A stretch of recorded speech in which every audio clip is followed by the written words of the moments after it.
নমস্কার, শুভ দুপুর বন্ধুরা। তোমরা সবাই কেমন আছো? নিশ্চয়ই ভালো আছো। আজকে সানডে, আজকে চিকেন করিনি। আজকে আমি কী কী দুপুরে খাবার বানিয়েছি তোমাদের দেখিয়ে দিই। আজকে সব মাছের আইটেম করেছি।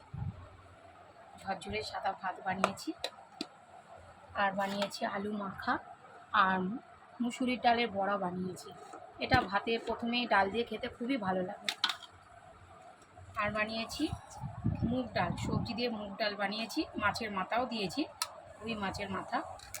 আর বানিয়েছি পমফ্রেট মাছ আর পাবদা মাছের সর্ষে দিয়ে ঝাল, দই দিয়ে টক টক। আর বানিয়েছি রুই মাছের কালিয়া। আর রাতে রুটি খাওয়ার জন্য ভেন্ডির তরকারি বানিয়েছি। রুটি খেতেই খুব ভালো লাগে। আর বানিয়েছি সবশেষে আমড়ার চাটনি, ঝোল ঝোল করে বানিয়েছি।